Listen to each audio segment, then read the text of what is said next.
आता है periodic motion. ठीक है, तो पीरियोडिक मोशन क्या होता है? वो मोशन जो एक सर्टेन टाइम पीरियड के बाद रिपीट करता है इटसेल्फ। ठीक है, जैसे कि अर्थ का रोटेशन अबाउट द सन।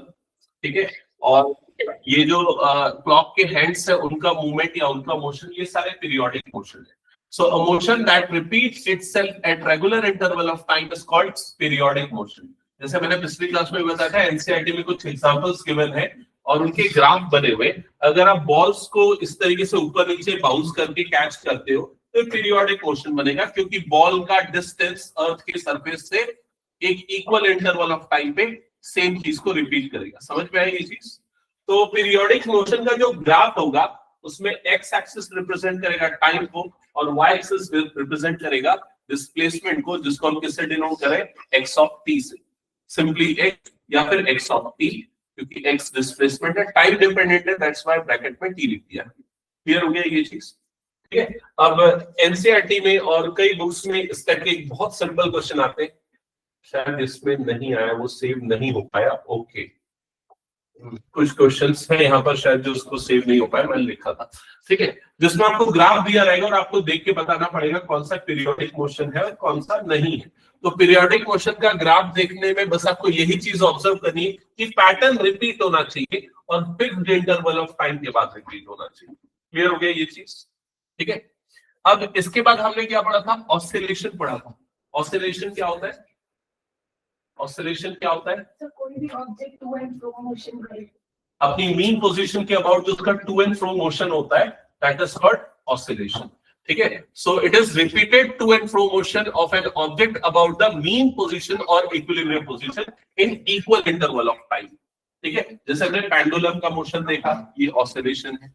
ठीक है, तो ये ऑसिलेशन हो गया। एग्जांपल है सिंपल पेंडुलम या फिर स्प्रिंग मास सिस्टम। अगर हम स्प्रिंग में किसी मास को अटैच करके उसको डिस्प्लेस करते हैं तो ऊपर नीचे होगा, that is also oscillation. Clear हो गया ये सबको? फिर उसके बाद हमने ऑसिलेशन के बाद दो इंपॉर्टेंट टर्म्स देखे थे, टाइम पीरियड और फ्रीक्वेंसी। टाइम पीरियड क्या होता है? एक साइकिल कंप्लीट करने में जो ड्यूरेशन लगता है, that is called time period. और फ्रीक्वेंसी क्या होता है? नंबर ऑफ रोटेशन या number of cycles in 1 second. और दोनों एक दूसरे के रेसिप्रोकल होते हैं। इसको न्यू से रिप्रेजेंट करते हैं या एफ से रिप्रेजेंट करते हैं, तो एफ इज इक्वल टू कितना हो जाता है? 1/t। क्या ये क्लियर हो गया? हटा दो, ये हो गया तो चलो नेक्स्ट। ओके, हाँ, लैम्डा होता है वेवलेंथ वाले लैम्डा की बात कर रहा है क्या? वेवलेंथ, वो c is equal to lambda mu जो रिलेशन होता है उसके बारे में बोल रहा है ना, तो वेव्स के रिलेटेड ना वो चीजें होती है, उससे एंटेना डिजाइन करते हैं। जो हमारे जो टावर, जो भी हमारे मोबाइल फोन के एंटेना डिजाइन होते हैं, तो लैम्डा के ऊपर डिपेंड करता है, वेवलेंथ के ऊपर। हाँ, चलो उस टॉपिक को बाद में डिस्कस करेंगे हम। फिलहाल ना एक इंपॉर्टेंट चीज देखते हैं कि ये जो एक्स ऑफ टी है, x of T simple harmonic motion के लिए इसका ग्राफ कैसा बनेगा? सिंपल हार्मोनिक मोशन का एक रिप्रेजेंटेशन थोड़ा यहाँ पर देख लेना। ये वाला रिप्रेजेंटेशन पिछली क्लास में ऑलरेडी हमने डिस्कस किया, दोबारा मैं कर रहा हूँ। जो लोग अटेंड कर चुके हैं थोड़ा बताते जाना उससे। ठीक है, अगर मान लो कोई पार्टिकल यहाँ पर है इनिशियली, ठीक है, वो कुछ डिस्टेंस यहाँ पर ट्रैवल करता है, फिर उसके बाद वापस इधर आता है, इधर ट्रैवल करता है एंड सो ऑन। इस तरीके से वाइब्रेट कर रहा है, टू एंड फ्रो मोशन कर रहा है अपने मीन पोजीशन के अबाउट। क्लियर हो गया? उसका मैक्सिमम डेविएशन कितना जा रहा है? +1। मिनिमम कितना जा रहा है? -1। समझ में आ रहा है ये चीज? और ये जो डेविएशन है, ये जो डिस्प्लेसमेंट है उसके मीन पोजीशन के अबाउट, इसी को अगर हम ग्राफिकली रिप्रेजेंट करेंगे तो ग्राफ कुछ ऐसा बनेगा जो आपको सामने दिख रहा है। कैसे बनेगा? जैसे अगर मान लो हमने इस पार्टिकल को ऑब्जर्व करना स्टार्ट किया जब टाइम t = 0 था और उस समय पार्टिकल की पोजीशन यहाँ पर थी, A पे थी, और उसकी मीन पोजीशन O पे है। क्लियर हो गया ये चीज?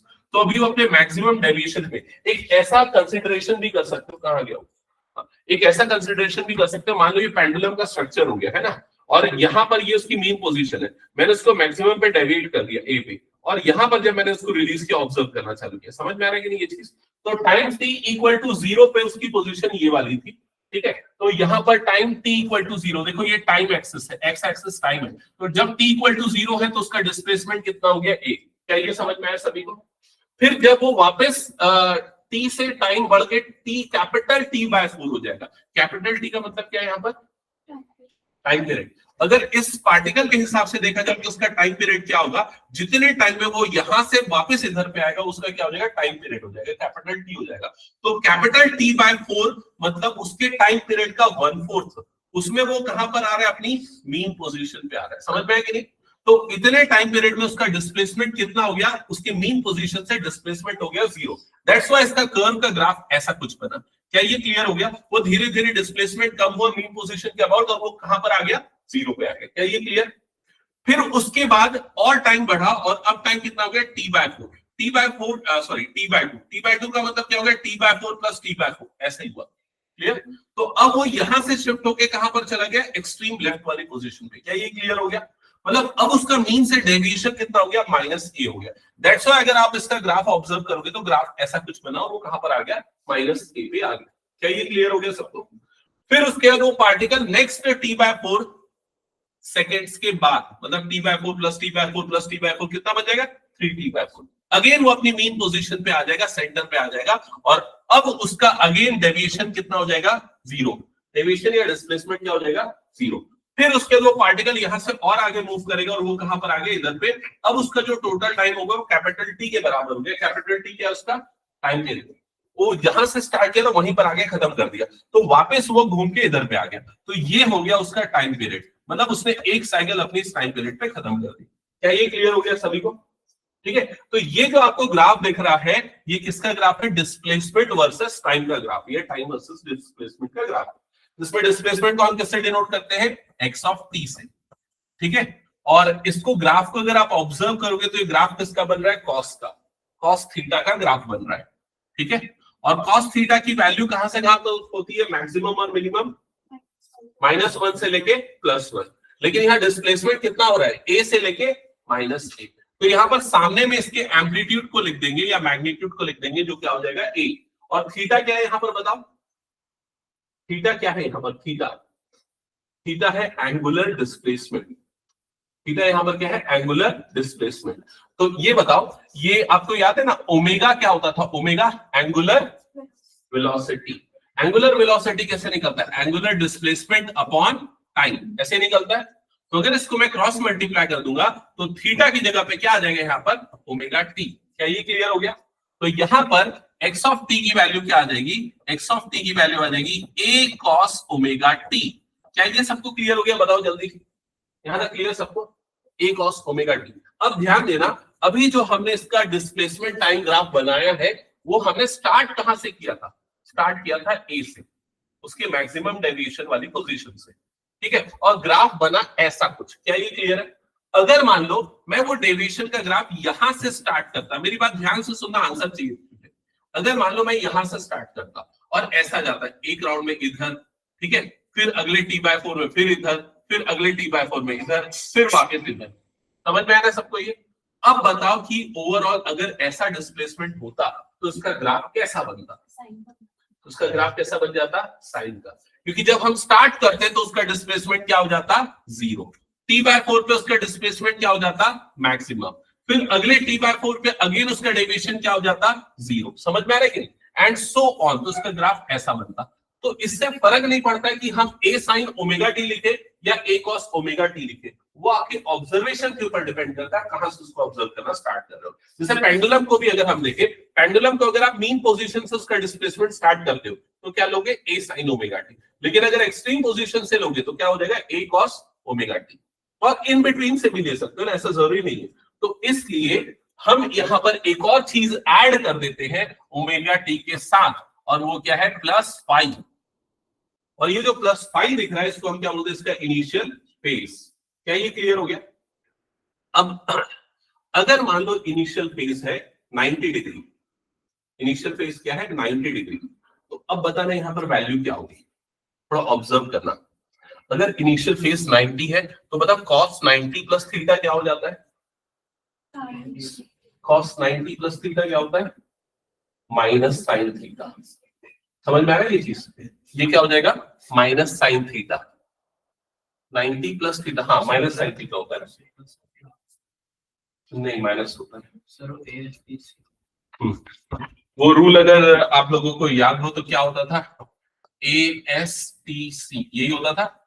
तो 90 प्लस थीटा कौन सा क्वाड्रेंट आ रहा है, सेकंड क्वाड्रेंट। सेकंड क्वाड्रेंट में कॉस, सेकंड क्वाड्रेंट में कॉस क्या होता है, नेगेटिव। तो क्या लग जाएगा यहाँ पर, माइनस साइन थीटा लगेगा। हाँ, अगर साइन 90 प्लस थीटा होता तो प्लस कॉस थीटा होता। ठीक है, तो यहाँ पर वाली वैल्यू क्या हो जाएगी, नेगेटिव हो जाएगी।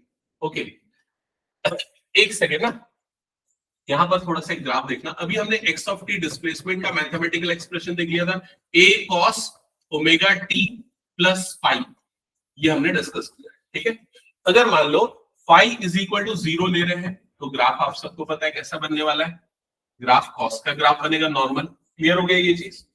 अगर मान लो फाई इज इक्वल्स टू मैं यहाँ पर माइनस 90 डिग्री ले लूंगा, फाई इज इक्वल टू मैं यहाँ पर माइनस 90 डिग्री लूंगा, तो यहाँ पर वैल्यू क्या होगी, मैथमेटिकली और ग्राफिकली दोनों पॉइंट ऑफ व्यू से समझना सारे बच्चे।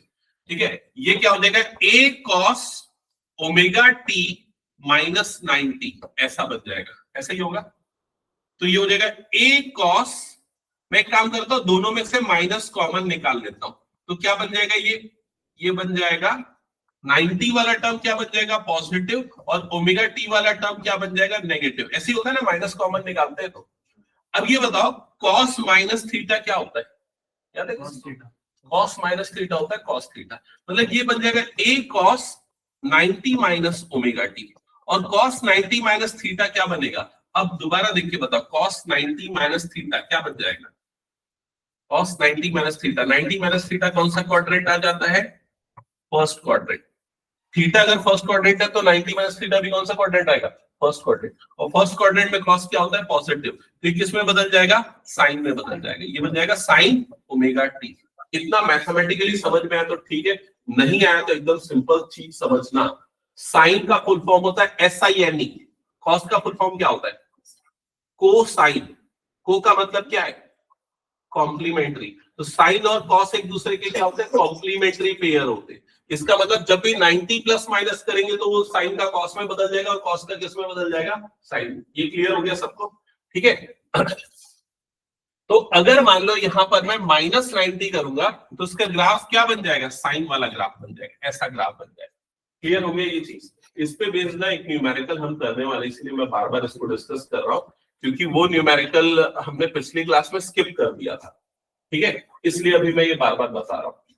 ठीक है, तो अगर माइनस 90 आ जाएगा तो आप इसको क्या लिख सकते हो, आप इसको लिख सकते हो X of T is equal to A cos omega T minus 90, या तो ऐसा लिखोगे या फिर क्या लिखोगे, ए साइन ओमेगा टी, ये भी लिख सकते हो, चलेगा। ये क्लियर हो गया सभी को, ठीक है। अच्छा ये बताओ ओमेगा के बारे में एक और चीज बताओ, ओमेगा क्या होता है, एंगुलर वेलोसिटी। इसको हमने इसकी वैल्यू निकाली थी, क्या निकाली थी, 2 पाई बाय कैपिटल टी, याद आया ना। कैपिटल टी क्या होता था, टाइम पीरियड, और 1/t को हम क्या लिख सकते हैं, f, उसको हम और क्या लिख सकते हैं, 2 पाई f। ये क्लियर हो गया, ठीक है। तो यहां से हम किसी भी डिस्प्लेसमेंट ग्राफ का टाइम पीरियड निकाल सकते हैं। जैसे मान लो x इज इक्वल टू दे दिया है a cos 100 pi t plus pi by 4, और बोलते हैं इसका टाइम पीरियड निकालो क्या होगा। तो टाइम पीरियड निकालने के लिए ये जो भी t का कोफिशिएंट है उसको क्या अज्यूम कर लोगे, ओमेगा। तो ओमेगा इज इक्वल टू कितना हो गया यहाँ पर 100 पाई, और ओमेगा की वैल्यू कितनी हो जाती है, 2 pi by capital T, that is equal to कितना आ गया, 100 पाई। समझ में आए, तो यहां से t की वैल्यू निकाल लोगे, कितनी आएगी t की वैल्यू, 1/50। तो यहां से निकल जाएगा time period, t is equal to आ जाएगा 1/50। क्या ये क्लियर हो गया सबको, ठीक है। तो ये सारी चीजें हमने पिछली कुछ क्लासेस में डिस्कस की थी। और क्या पढ़ा था, चलो ये पूछता हूं मैं, X of T is equal to A cos omega T plus five. अगर ये डिस्प्लेसमेंट फंक्शन है, ठीक है, तो बताओ इसका वेलोसिटी फंक्शन क्या हो जाएगा, v ऑफ टी क्या हो जाएगा, v ऑफ टी इसको डिफरेंशिएट करने से मिलेगा माइनस ए साइन, हाँ, minus A omega sine in the bracket omega T plus 5। ये सबको क्लियर है कैसे आता है, हाँ चैतन्य बता, डिफरेंशिएशन करेंगे फिर पीछे प्रियांशी क्लियर है ना? v ऑफ t, बाकी सारे बच्चे देख लो इधर पे, v ऑफ t वेलोसिटी, ये डिस्प्लेसमेंट है, ये क्या पूछ रहा हूं मैं, वेलोसिटी। तो वेलोसिटी निकालना आपने पढ़ा है, वेलोसिटी कैसे निकलता है, डिस्प्लेसमेंट अपॉन टाइम। तो डिस्प्लेसमेंट को डिफरेंशिएट कर दो टाइम से, ठीक है। तो d बाई डी टी यहां पर क्या आ जाएगा, ये आ जाएगा a cos omega t plus 5, ये आ जाएगा, ठीक है। फर्दर इसको सिंप्लीफाई करोगे तो a तो कांस्टेंट है और cos का डेरिवेटिव क्या होता है, cos का डेरिवेटिव माइनस साइन, तो यहां पर क्या देगा, minus sine omega t plus 5 as it is आएगा, और इसके बाद चेन रूल से हम किसको डिफरेंशिएट करेंगे, ओमेगा t प्लस 5 को। तो ओमेगा t का डेरिवेटिव क्या हो जाएगा यहाँ पर, ओमेगा, मतलब ये मिल जाएगा माइनस ए ओमेगा, और यहां पर आ जाएगा साइन ओमेगा t प्लस 5, ये हमको क्या मिल गया, वेलोसिटी मिल गया, v ऑफ t मिल गया। समझ में आई ये चीज? अब एक्सेलरेशन चाहिए तो वो कैसे मिलेगा, एक्सेलरेशन का ग्राफ चाहिए या मैथमेटिकल फंक्शन चाहिए, तो एक्सेलरेशन होता है वेलोसिटी का differentiation, d by D T of v of t। अब इसको डिफरेंशिएट करोगे तो क्या मिलेगा, ठीक है, करेक्ट। तो यहां पर आ जाएगा d by D T, minus में आएगा ना, तो ये माइनस ए ओमेगा, यहां पर साइन ओमेगा टी का डेरिवेटिव होगा, ठीक है, और यहां पर ये आ गया माइनस ए ओमेगा, और ये कॉस का डेरिवेटिव, साइन का डेरिवेटिव क्या आ जाएगा, कॉस ओमेगा टी प्लस 5, और फिर ओमेगा टी का करेंगे तो ओमेगा टी का क्या हो जाएगा, ओमेगा। तो finally you will get minus A omega square cos omega T plus 5। क्या ये क्लियर हो गया, ए ऑफ टी। अच्छा ये ध्यान रखना, ये वाला जो टर्म है ए और ये कॉस ओमेगा टी प्लस 5, ये दोनों एक्चुअल में किसके इक्वल था, डिस्प्लेसमेंट के, एक्स ऑफ टी के, ठीक है। तो ए ऑफ टी जो होगा वो क्या होगा, minus omega square into x of T के इक्वल। क्लियर हो गया ये चीज, ठीक है। तो ये एक छोटा सा डेरिवेशन है जो पूछा जाता है, क्या पूछता है एग्जैक्टली क्वेश्चन में, derive an expression for displacement, velocity and acceleration of simple harmonic motion। Simple harmonic motion का डिस्प्लेसमेंट, वेलोसिटी और एक्सेलरेशन का एक्सप्रेशन डिराइव करो, ठीक है। अगर आपको ना ऐसा भी क्वेश्चन बहुत पूछता है कि कोई भी ग्राफ या फंक्शन दिया वो सिंपल हार्मोनिक फंक्शन है या नहीं, मोशन है या नहीं, तो वो कैसे डिसाइड करते हैं, उसका डिस्प्लेसमेंट फंक्शन अगर ऐसा आएगा तो सिंपल हार्मोनिक फंक्शन होगा, ठीक है। सिंपल हार्मोनिक मोशन के बारे में एक और इंपॉर्टेंट चीज मैंने बताया था कि उसका एक्सेलरेशन प्रोपोर्शनल होता है किसके, नेगेटिव ऑफ डिस्प्लेसमेंट के, ठीक है। तो यहां पर देखो ये एक्सेलरेशन जो है ये किसके प्रोपोर्शनल है, नेगेटिव ऑफ डिस्प्लेसमेंट। ऐसा क्यों होता है, पेंडुलम वाला भी एग्जांपल देख लो ना, पेंडुलम वाला भी एग्जांपल देख लो। जैसे अगर मान लो ये अपने मीन से, इसका मीन पोजीशन से मान लो इधर पे डेविएटेड है, है ना, एक्सट्रीम पोजीशन पे यहां पर, तो यहां पर इसका डिस्प्लेसमेंट क्या है, इसका डिस्प्लेसमेंट सबसे ज्यादा है ना, तो उसका एक्सेलरेशन भी इस पॉइंट पे क्या हो जाएगा, सबसे ज्यादा हो जाएगा, ठीक है। और जिस तरफ डिस्प्लेसमेंट होगा एक्सेलरेशन उसका क्या होगा, अपोजिट डायरेक्शन, ठीक है। तो अगेन नेक्स्ट इंपॉर्टेंट पॉइंट है, acceleration is proportional to the negative of displacement. कौन सी कंडीशन में, सिंपल हार्मोनिक मोशन। क्लियर हो गया ये चीज? तो ये सारी चीजें हमने पिछली कुछ क्लासेस में डिस्कस की थी, सिंपल हार्मोनिक मोशन, उसका मैथमेटिकल एक्सप्रेशन, उसका ग्राफिकल एक्सप्रेशन, उससे related terms, x of t, a हो गया उसका एम्पलीट्यूड, ओमेगा हो गया एंगुलर वेलोसिटी। एंगुलर वेलोसिटी को एंगुलर फ्रीक्वेंसी भी बोलते हैं, ये ध्यान रखना, ठीक है। एंगुलर फ्रीक्वेंसी क्यों बोलते हैं, क्योंकि ओमेगा की वैल्यू अभी हमने देखी क्या होती है, 2 पाई बाय टी, और 1 अपॉन टी को क्या लिख सकते हैं, फ्रीक्वेंसी, मतलब 2 पाई एफ का मतलब फ्रीक्वेंसी होता है ना, तो 2 पाई के साथ जब एफ आ जाता है तो उसको हम क्या बोल देते हैं, एंगुलर फ्रीक्वेंसी। क्लियर हो गया ये चीज? तो दोनों में कंफ्यूज नहीं होना है। फाई जो है वो फेज कांस्टेंट है, आप यहां से ऑब्जर्व करना स्टार्ट करो। तो ये डिस्कशन हमने किया था। आगे आते हैं नेक्स्ट, ये सारे का वही ग्राफिकल रिप्रेजेंटेशन हमने डिस्कस किया, ये हमने न्यूमेरिकल किया था, ये न्यूमेरिकल हमने नहीं किया था जिसको अभी हम करने वाले हैं। तो चलो एक काम करो, ये दोनों ग्राफ पहले ड्रॉ करो, फिगर्स ड्रॉ करो, और पैनली क्वेश्चन को पढ़ के समझना भी क्या बोल रहा है।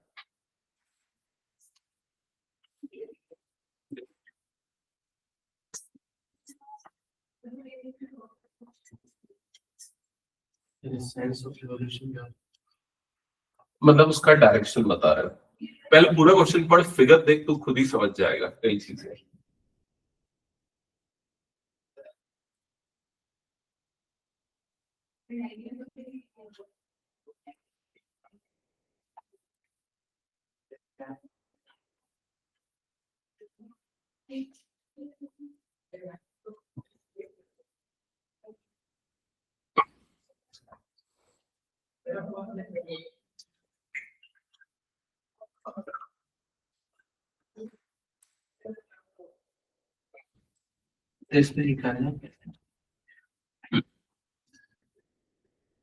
पढ़िए ना क्वेश्चन, कुछ समझ में नहीं आया, ठीक है बता रहा हूँ। ये फिगर ड्रॉ करनी है ना, दोनों फिगर ड्रॉ करना वो जरूरी है। ये दोनों सर्कल्स बनाना है और जो जो चीजें उसमें गिवन है वो जरूर लिखना।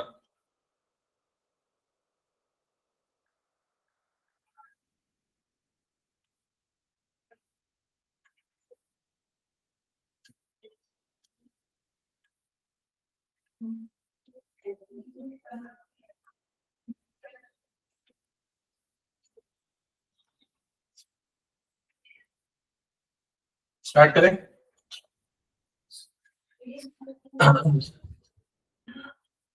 अब कुछ लिखना मत, सुनो ध्यान से क्या लिखा हुआ है। मैं पहले क्वेश्चन को समझाता हूं। यहां लिखा है the figure given below depicts two circular motions. तो दो सर्कुलर मोशन का फिगर आपको दिख रहा है। The radius of the circle, the time period, the period of revolution and the initial position and sense of revolution are indicated in the figures. अब एक एक करके चीजें देखते हैं क्या क्या चीजें गिवन है क्वेश्चन में। तो पहले बोल रहा है रेडियस, तो ये वाले का रेडियस उसने देखो ऑरेंज कलर से डिनोट किया, दिख रहा है क्या सबको? ये दिख रहा है कि नहीं? ये वाला रेडियस, तो इसका रेडियस ये है और इसका रेडियस ये है। मतलब रेडियस तो हर जगह से होगा, लेकिन जो इसने स्टार्ट पॉइंट बता रहा है ना, उसके पॉइंट ऑफ व्यू से बोल रहा है। ठीक है, radius of the circle, period of revolution. Period of revolution मतलब टाइम पीरियड, तो टाइम पीरियड भी मेंशन किया है। अच्छा, इसका टाइम पीरियड कितना है? 4 सेकेंड्स, और इसका टाइम पीरियड कितना है? 30 सेकेंड्स। तो ये सर्कुलर मोशन में कोई भी पार्टिकल है और ये उसका रेडियस हो गया और इसका टाइम पीरियड 4 सेकेंड है और इसका टाइम पीरियड कितना है? 30 सेकेंड्स। यहां तक समझ में आया सभी को? फिर क्या लिखा हुआ है आगे? The initial position. तो इनिशियल पोजीशन क्या है? फर्स्ट वाले की इनिशियल पोजीशन क्या है? ये है उसकी इनिशियल पोजीशन, ये वाली, जिसको उसने यहां पर लिखा भी है P और T इक्वल टू 0। तो T इक्वल टू 0 का मतलब ये इनिशियल पोजीशन, जब जहां से आप स्टार्ट कर रहे हो। ठीक है, और उस समय ये एंगल कितना बन रहा है? 45। एंगल कितना बन रहा है? 45। क्या ये क्लियर हो गया सबको? सेकेंड वाले के केस में इनिशियल पोजीशन कहां पर है? देखो यहां पर है, और इसका एक्स एक्सिस से कितना एंगल बन रहा है? 90 डिग्री। क्या ये क्लियर हो गया? बताओ जल्दी। ठीक है, अब ये बोल रहा है obtain the simple harmonic motion of the x projection. अब ये बताओ एक्स प्रोजेक्शन का मतलब क्या होगा? अंदाजा लगाओ, एक्स प्रोजेक्शन का मतलब क्या होगा? एक्स एक्सिस में प्रोजेक्शन। प्रोजेक्शन मतलब क्या होता है? इमेजिन करो कि अगर मान के चलो आपके पास एक ये घड़ी है ना, कांटे वाली जो घड़ी होती है, ये उस तरीके से ऐसा घूम रही है ना, तो ये उसका रेडियस हो गया। इनफैक्ट अगर ऊपर से मैं एक लाइट मारता हूं और यहाँ पर एक्स एक्सिस बन रहा है, तो उसका प्रोजेक्शन जो बनेगा उसी को उसका क्या बोलेंगे? X projection. अगर मान के चलो ये घड़ी की सुई इस तरीके से है और उस पर अगर लाइट मारूंगा तो उसका प्रोजेक्शन पूरा इतना लेंथ होगा। समझ में आ रहा है कि? अगर मान के चलो वो 45 डिग्री पे इंक्लाइंड है, तो अगर ऊपर से लाइट आएगा तो उसका प्रोजेक्शन कितना बनेगा? थोड़ा कम बनेगा। और अगर 90 डिग्री की पोजीशन पे, तो उसका एक्स प्रोजेक्शन कितना बन जाएगा? 0 बनेगा। तो एक्स प्रोजेक्शन का मतलब क्या है? समझ में आया कि नहीं? अगर हम ऊपर से इस पे रेस डाल रहे हैं तो उसका एक्स एक्सिस में जो प्रोजेक्शन होगा that is called x projection. तो अभी इसका एक्स प्रोजेक्शन कितना है? इतना लेंथ इसका एक्स प्रोजेक्शन है। क्या ये क्लियर हो गया? क्या आप ये वाली लेंथ निकाल सकते हो कि ये लेंथ कितनी होगी, किसके ऊपर डिपेंड करेगी? क्या ये कैलकुलेट हो सकता है? इसका एक्स प्रोजेक्शन कितना होगा? इसका एक्स प्रोजेक्शन तो एक पॉइंट होगा, मतलब इसका एक्स प्रोजेक्शन कितना हो जाएगा? 0 हो जाएगा। क्या ये क्लियर है? ठीक है। तो इसका आपको एक्स प्रोजेक्शन निकालना है ऑफ द रेडियस वेक्टर, किसका, रेडियस वेक्टर का, of rotating particle in each case. अब रोटेटिंग पार्टिकल का डायरेक्शन भी देखो अलग अलग है। जैसे यहां पर डायरेक्शन कितना है, देखो यहां पर डायरेक्शन क्या है, ये वाला डायरेक्शन है, और इधर पे डायरेक्शन क्या है, इधर पे डायरेक्शन ये वाला डायरेक्शन है। समझ में आ रहा है क्या सभी को? ठीक है, तो इसको हम ग्राफिकली समझते हैं, बड़े आराम से आप इसको आंसर कर सकते हो। अगर मान के चलो आप इसका ग्राफ बनाना चाह रहे हैं डिस्प्लेसमेंट का, एक्स प्रोजेक्शन के डिस्प्लेसमेंट का, तो अभी जो प्रोजेक्शन इसका बन रहा है, ये प्रोजेक्शन की ये वाली लेंथ कितनी है, ये वाली लेंथ कितनी है बताओ, ये वाली लेंथ कितनी होगी? इसमें रेडियस मेंशन नहीं है ना, रेडियस मेंशन नहीं है, ये मेंशन्ड है नहीं, अच्छा है, मेंशन्ड है। रेडियस को किससे डिनोट कर रहा है यहाँ पर, ए से, और यहाँ पर रेडियस को किससे डिनोट कर रहा है, बी से। तो अगर आप ये वाली लेंथ निकालना चाहते हो, मतलब बेस निकालना चाहते हो, आपको ये एंगल पता है और आपको ये हाइपोटेनियस की लेंथ पता है ए, तो कौन सा ट्रिग्नोमेट्रिक रेशियो यूज करोगे बताओ? हाइपोटेनियस पता है, बेस निकालना है कॉस, ठीक है। तो यहाँ पर क्या हो जाएगा, कॉस थीटा, मतलब कितना हो जाएगा 45 इज इक्वल टू कितना हो जाएगा, इज इक्वल टू कितना हो जाएगा, बेस अपॉन हाइपोटेनियस। बेस मतलब ये प्रोजेक्शन जिसको आप मान लेते हैं, मान लो क्या मान लोगे, ओ एक्स ले लो, ओ एक्स डिवाइडेड बाय हाइपोटेनियस कितना हो गया, ए। क्या ये क्लियर हो गया? तो cos 45 की वैल्यू कितनी हो जाती है, 1/√2। तो OX मतलब ये वाला जो प्रोजेक्शन आएगा ये कितना हो जाएगा, 1/√2 a के बराबर आ जाएगा, क्योंकि a क्रॉस मल्टीप्लाई होगा ना, तो कितना बन जाएगा 1/√2 a। क्या ये क्लियर हो गया? ठीक है। और उसके बाद अगर मान लो मैं कुछ समय के बाद इसको ऑब्जर्व करूंगा, तो इसका प्रोजेक्शन यहां पर जब जाएगा, क्योंकि इसका सेंस ऑफ डायरेक्शन ये है, तो जब ये घूम के इधर पे आएगा तब इसका प्रोजेक्शन निकालेंगे, तो प्रोजेक्शन कितना हो जाएगा, 0। प्रोजेक्शन 0 हो जाएगा। ऊपर से ऐसा लाइट पड़ेगा, तो यहाँ पर एक्स एक्सिस पे प्रोजेक्शन कितना हो जाएगा, 0। जब वो घूम के इधर पे आएगा और ऊपर से लाइट डालेंगे, तो उसका प्रोजेक्शन कितना बनेगा, ये उसका प्रोजेक्शन हो जाएगा। तो ये इसका प्रोजेक्शन कितना हो जाएगा, -a, क्योंकि ये लेंथ a है, तो उल्टी तरफ गया है, तो ये कितना हो जाएगा, -a। और जब वो वापस घूम के इधर पे आएगा, तो अब उसका सेंस ऑफ प्रोजेक्शन कितना, उसका प्रोजेक्शन कितना हो जाएगा, 0। और जब घूम के इस जगह पे आएगा, तो प्रोजेक्शन कितना हो जाएगा, 1। समझ पा रहे कि नहीं, इमेजिन कर रहा ना। अगर मान के चलो वो सर्कुलर पाथ में इस तरीके से है, यहां पर है, तो उसका प्रोजेक्शन की लेंथ a हुई, यहां पर आया तो प्रोजेक्शन की लेंथ कितनी हो गई, a/√2 हो गई। जब परपेंडिकुलर बना तो प्रोजेक्शन कितना हो गया, 0। जब इधर पे आया तो प्रोजेक्शन कितना हो गया, -a, एंड सो ऑन, इसी तरीके से चलता जा रहा है।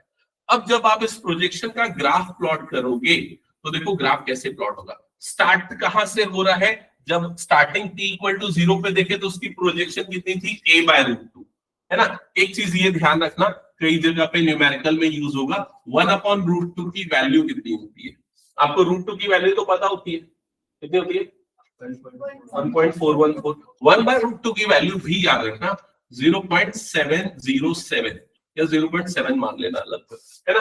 तो ये एक्चुअल में कितना हुआ, 0.7 a के आसपास हुआ। क्लियर हो गया ये चीज? तो अगर आप यहां पर से स्टार्ट कर रहे हो, तो ये वाली वैल्यू जा रही है 0.7 a के आसपास। क्या ये क्लियर है? उसके बाद ये वाली वैल्यू जो डिस्प्लेसमेंट है, क्या वो बढ़ रहा है या कम हो रहा है, एक बार देख के बताओ। ये जो डिस्प्लेसमेंट है, ये जो डिस्प्लेसमेंट है इनिशियल पोजीशन के बाद जब ये इधर रिवॉल्व करेगा, तो उसके प्रोजेक्शन जो है वो बढ़ रहा है कि कम हो रहा है, कम हो रहा है। कम हो रहा है मतलब ये ग्राफ आगे जाके क्या हो जाएगा, यहाँ पर 0। समझ में आ रहा है कि नहीं ये चीज? फिर उसके बाद प्रोजेक्शन इधर पे जब आएगा, प्रोजेक्शन क्या हो जाएगा उसका, नेगेटिव, मतलब वो इस तरीके से जाएगा, और कहां तक जाएगा वो, -a तक। फिर उसके बाद जब वो घूम के ऐसा होना चालू होगा, तो यहाँ पर प्रोजेक्शन आगे जाके फिर से क्या हो जाएगा, 0। फिर जब वो आगे घूमते हुए यहां तक आ जाएगा, तो प्रोजेक्शन उसका मैक्सिमम हो जाएगा, और वो कितना हो जाएगा, a तक। समझ में आ रहा है कि नहीं सभी को? अब प्रोजेक्शन कहां तक बन गया, a तक, एंड सो ऑन। फिर ये कंटिन्यू चलता रहेगा। क्या ये क्लियर हो गया, ये प्रोजेक्शन का ग्राफ? ठीक है। तो प्रोजेक्शन का हमने यहाँ पर जब ग्राफ बनाया, तो हमको ये तो पता चल गया कि साइनोसॉइडल ग्राफ है। साइनोसॉइडल मतलब साइन का फंक्शन है, या फिर जिसका है कॉस का फंक्शन। अब देखो कॉस के फंक्शन से इसका वेरिएशन चेक करो। ये एक्चुअल में आगे जाके ऐसा कुछ होना चाहिए। तो क्लियर हो गया ये चीज? तो कॉस का ग्राफ जो बनता है वो कहां से स्टार्ट होता है, 0 पे उसकी वैल्यू क्या होती है, 1। लेकिन ये थोड़ा सा इधर पे शिफ्ट हो गया है। समझ में आ रहा है सबको? इधर पे शिफ्ट हो गया, इधर पे शिफ्ट हो गया, मतलब फेज जो हम ले रहे हैं या जो इनिशियल हम उसका वैल्यूएशन देख रहे हैं वो थोड़ा लेट से ऑब्जर्व कर रहे हैं। ऑब्जर्व हमें यहां से करना चाहिए था, लेकिन हम कितने लेट से ऑब्जर्व कर रहे हैं उसको, 45 डिग्री के फेज के डिफरेंस से ऑब्जर्व करें। क्लियर हो गया ये चीज? तो जो डिस्प्लेसमेंट का हमने फंक्शन का स्टैंडर्ड फॉर्म देखा था, क्या था वो standard form? a cos omega t plus क्या था, पाई, यही था। यहां पर हमें ऑब्जर्व करना था यहां से, लेकिन हम ऑब्जर्व कहां से कर रहे हैं, 45 डिग्री के डिले से ऑब्जर्व कर रहे हैं। तो इनिशियल फेज इसका फाई की वैल्यू कितनी हो जाएगी, 45। तो ये आ जाएगा a cos omega t plus 45, जिसको रेडियन में आप लिखोगे तो कितना आ जाएगा, π/4। क्या ये क्लियर हो गया? और ओमेगा की वैल्यू क्या होती है, ओमेगा इज इक्वल टू क्या होता है, 2π/T। तो क्या कैपिटल टी क्वेश्चन में गिवन है, देख लो, कैपिटल टी की वैल्यू कितनी गिवन है, 4। तो यहां पर वैल्यू पुट करो तो ओमेगा इज इक्वल टू कितना आ जाएगा, 2π/4, मतलब ये वाली वैल्यू कितनी हो जाएगी, π/2। तो यहां पर जब वैल्यू फाइनली पुट करोगे तो ये आ जाएगा a cos 2π/4 into t plus π/4, या सिंप्लीफाई कर लेना, जो भी आएगा उसका फाइनल आंसर होगा। तो ये अभी मैंने किसका बनाया है, सिर्फ ये वाले सर्कल के लिए, ग्राफ प्लस मैथमेटिकल फंक्शन। क्या ये समझ में आया सभी को? दूसरे वाले के लिए क्या होगा तुम लोग बना के बताओ। फर्स्ट हो गया तो सेकंड वाला तो बहुत इजी है।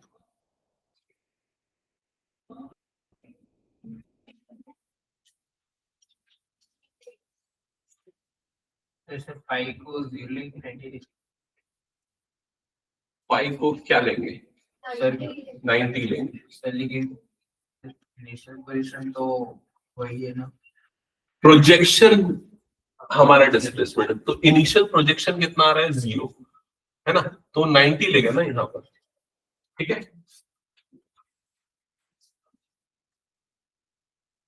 पाई की वैल्यू 90 लेंगे, और इसका जो सेंस ऑफ डायरेक्शन है वो चेंज है, बस ये ध्यान देना।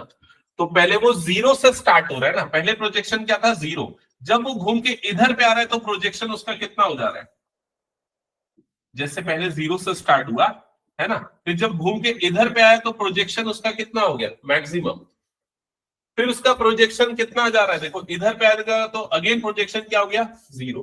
फिर जब इधर पे आएगा तो प्रोजेक्शन क्या हो गया, नेगेटिव। अब इसको इमेजिन करो ग्राफ में कैसा बनेगा, प्रोजेक्शन का ग्राफ देखो, प्रोजेक्शन का ग्राफ देखो, मैं यहां पर बनाता हूं। सबसे पहले जब हम यहां पर ऑब्जर्व कर रहे थे, जब हमने ऊपर से लाइट डाली तो यहां पर इसका प्रोजेक्शन, इस रेडियस का प्रोजेक्शन एक पॉइंट बना, मतलब प्रोजेक्शन क्या हो गया, 0। समझ में आई ये चीज? जब वो घूम के इधर पे आया, ऊपर से हमने लाइट डाली तो प्रोजेक्शन इतना पूरा हो गया, इतना पूरा मतलब मैक्सिमम डिस्प्लेसमेंट, और मैक्सिमम डिस्प्लेसमेंट किसकी इक्वल होगा, रेडियस के इक्वल, जिसको उसने कितना ले रखा है, b। तो यहां पर ये वाला चीज कितना हो गया, b आ गया। समझ में आया कि नहीं? फिर उसके बाद जब वो घूम के अगेन यहां पर आया तो उसका डिस्प्लेसमेंट कितना हो गया, फिर से जाके क्या हो जाएगा, 0, मतलब अगेन ये आ गया 0। क्या ये समझ में आ रहा है सभी को? तो इसका ग्राफ कैसा बनेगा, इसका ग्राफ ऐसा कुछ बनेगा। अब बताओ ये किस फंक्शन का ग्राफ है, साइन का। तो उसका मैथमेटिकल एक्सप्रेशन क्या हो जाएगा, sine omega T, sine omega T, और बाहर में आ जाएगा b। क्या ये क्लियर हो गया?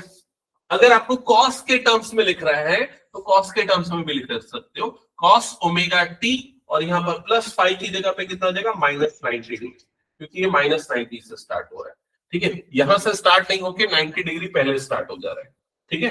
तो वो करके लिख सकते हो, अल्टीमेटली साइन ही आएगा। और ओमेगा की वैल्यू कितनी होती है, ओमेगा की वैल्यू क्या होती है, 2π/T। तो ओमेगा की जगह पे 2π/T डालना, और टी, कैपिटल टी की वैल्यू कितनी हो जाएगी, कैपिटल टी मतलब इसका टाइम पीरियड हो जाएगा। तो इसका टाइम पीरियड कितना दिया हुआ है, 30 सेकेंड्स। तो कैपिटल टी की जगह पे 30 डाल देना, वो आ जाएगा फाइनल आंसर। समझ गए ना सभी? तो सेकंड पार्ट का आंसर ये आएगा। अब इसमें आपको दोनों तरह के क्वेश्चन पूछ सकता है, या तो सिर्फ मैथमेटिकल फंक्शन निकालने बोलेगा, अगर ऐसा बोला है तो बड़ा आसान है, आपको सिर्फ क्या करना है, उसमें ये वाला फॉर्मूला जो है इसमें सीधे सीधे ओमेगा और पाई की वैल्यू डाल दो। एम्पलीट्यूड दिया है तो वो भी डाल दो, अभी इसने ए और बी के फॉर्म में दे दिया था तो ए और बी के फॉर्म में। अगर ग्राफ बनाने बोला तो इमेजिन करो उस सिचुएशन को, समझ रहे हो कि नहीं, सेंस ऑफ डायरेक्शन कैसा बन रहा है, ठीक है।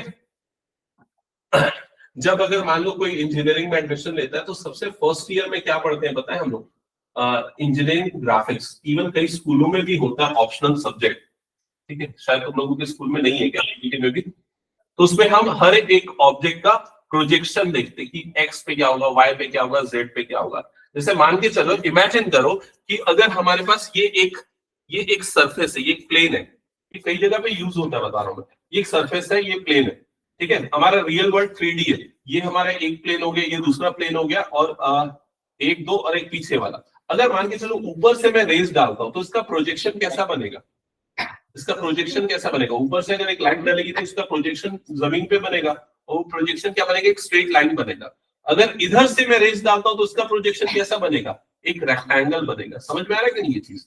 तो ये प्रोजेक्शन के बारे में ही इसने इमेजिन करने के लिए बोला जो क्वेश्चन था, ठीक है।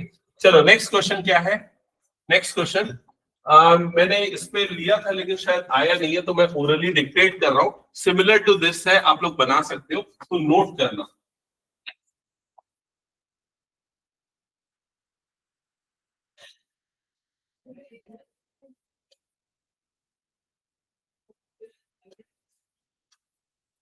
एनसीईआरटी की बुक है क्या किसी के पास?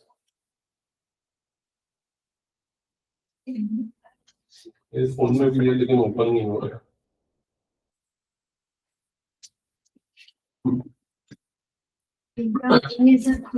ये पार्ट 1 है क्या? पार्ट 1 से नहीं, मोबाइल में है। इसी से क्वेश्चन था, मैं कॉपी कर लिया था बट शायद वो आया नहीं।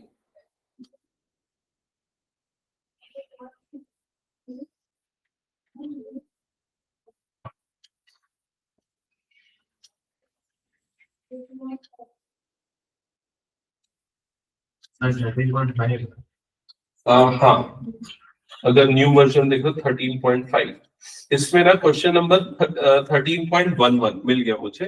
13.11 सिमिलर टाइप का क्वेश्चन है। यहाँ पर भी ना दो तरह के सर्कुलर मोशन है, ठीक है।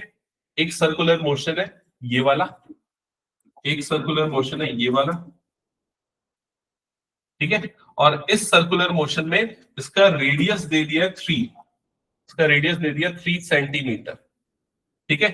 और यहां पर ये दिया है इसका time t equal to 0, t equal to 0, और कैपिटल T की वैल्यू दे दी है 2 सेकेंड्स, कैपिटल T की वैल्यू दे दी है 2 सेकेंड्स, ठीक है। और एक और फिगर गिवन है, दूसरा एक और फिगर है जिसमें थोड़ा, उसमें भी सर्कुलर मोशन है, थोड़ा बड़ा सर्कल है और कुछ नहीं है। यहां पर इसका रेडियस है 2 मीटर, और इसका इनिशियल टाइम जो है t इक्वल टू 0, उस समय इसकी प्रोजेक्शन ये है।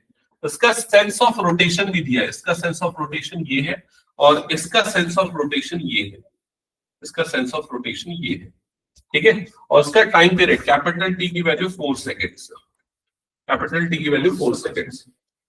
हाँ, ये है 13.11 अनसॉल्व्ड का मतलब एक्सरसाइज का।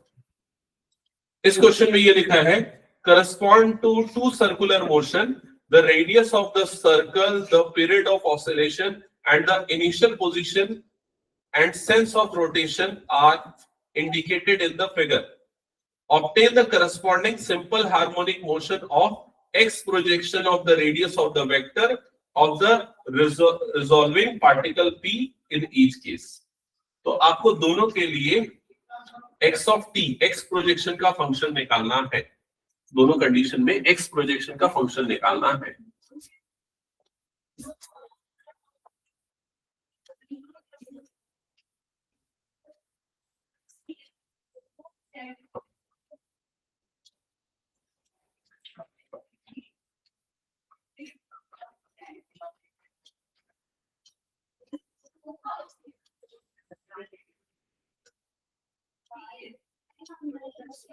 साइन 180 क्या? साइन 180 0 होता है। नहीं, फंक्शन आएगा ना वो तो।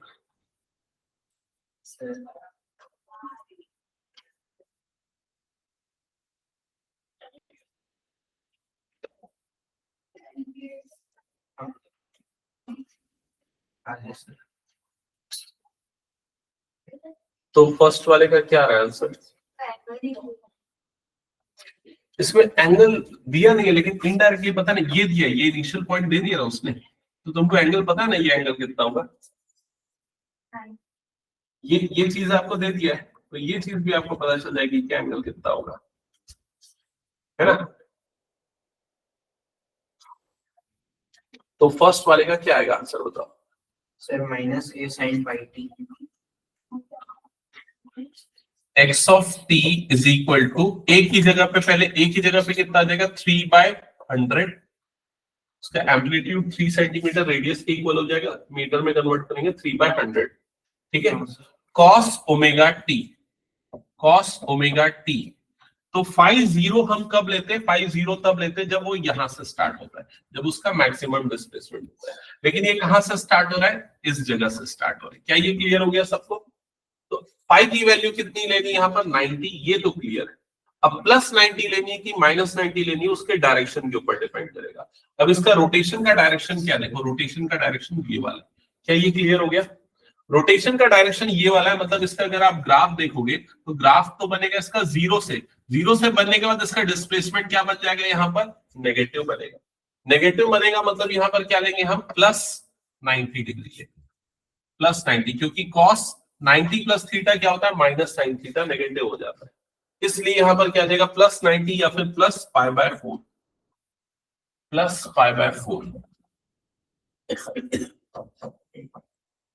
अब π/4 में कितना आएगा, π/2, प्लस π/2, ओके। प्लस π/2 लेने के पीछे का रीजन समझ में है ना, क्योंकि इसकी वैल्यू उसके बाद क्या हो जा रही है, देखो नेगेटिव, और कॉस सेकंड क्वाड्रेंट में क्या होता है, नेगेटिव, ठीक है। इस कंडीशन में क्या बनेगा बताओ, सेम फंक्शन यूज। अच्छा ओमेगा की वैल्यू क्या पुट करोगे यहाँ पर, ओमेगा की वैल्यू क्या पुट करोगे, 2π/2, तो ये हो जाएगा 3/100 कॉस, ये आ जाएगा 2π/T, और कैपिटल टी की जगह पे आ जाएगा 2, और यहाँ पर आ जाएगा t, प्लस ये क्या आ जाएगा π/2। So finally 3/100 into cos pi t plus π/2, ये होगा इसका फाइनल मैथमेटिकल एक्सप्रेशन। या फिर इसको साइन में कन्वर्ट करके लिख सकते हो, तो साइन में कन्वर्ट करोगे तो क्या आएगा, माइनस 3/100 साइन। तो ट्रिग्नोमेट्री थोड़ा याद रखना, cos 90 plus theta, cos 90 plus theta कौन सा क्वाड्रेंट आता है, second quadrant.